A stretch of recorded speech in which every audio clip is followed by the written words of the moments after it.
All the major legislation that's taken place in this country has been the product of bipartisan compromise for the most part. And it happens during periods when they're at each other's people are at each other's throats during elections. But the rule has always sort of been there's governance and then there's politics.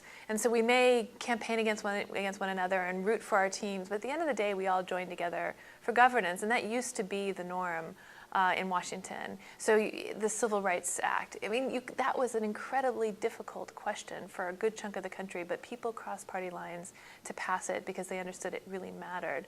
The Environmental Protection Act was something that really mattered. There's been all sorts of moments where we've been able to cross party lines and do something that's worth doing. Now, people just are unwilling even to co-sponsor a bill for fear that they'll look soft to their party. So if you can't get co-sponsors, you're not going to get votes.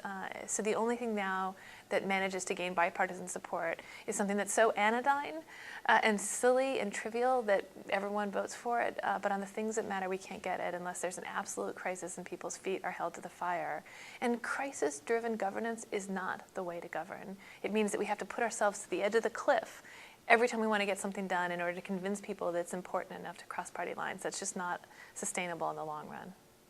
Yeah, well, I've seen it. I've seen it done even in New York. I mean, it's in Mayor Bloomberg being a classic example of someone who fight the fight until the very end, until he got what he needed in order to improve schools, in order to improve the transportation system, and all of the other things that are tied to that. And you know, a leader has to be strong enough to make it happen. And I think that all of the members of Congress, as leaders of the whole, has to be the demonstrative body that shows everybody else that it's possible to do it. As governor of Michigan, I was a Democratic governor and I had a Republican House and a Senate. So every single day it involved compromise if we wanted to move forward. The fact that we signed into law in Michigan the most sweeping set of educational changes so that every child essentially takes a college prep curriculum involved compromise. The fact that we adopted an energy plan that creates jobs in Michigan involved compromise. The fact that we adopted a 21st century jobs fund involved compromise. Every single step involved compromise. Did I get everything I wanted? Heck no. Did they get everything they wanted? Heck no.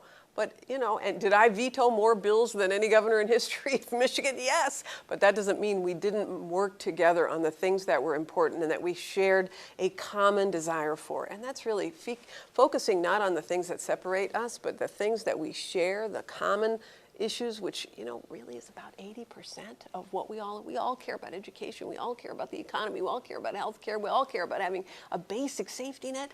Focusing on those things, I think, is a really smart strategy. The fact that we've begun the conversation about this whole topic of partisanship here at the Ronald Reagan Library, a gentleman who was tough as nails, he brought down the Soviet Union. He won the Cold War.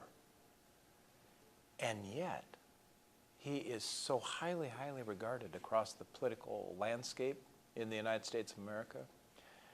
And as tough as Tip O'Neill was as Speaker of the House, Tip O'Neill was the first one to say, I like Ronald Reagan. And Ronald Reagan said, I like Tip O'Neill. Those two Irishmen got along. And so when it came time to get key legislation, they knew how to go forward and get results.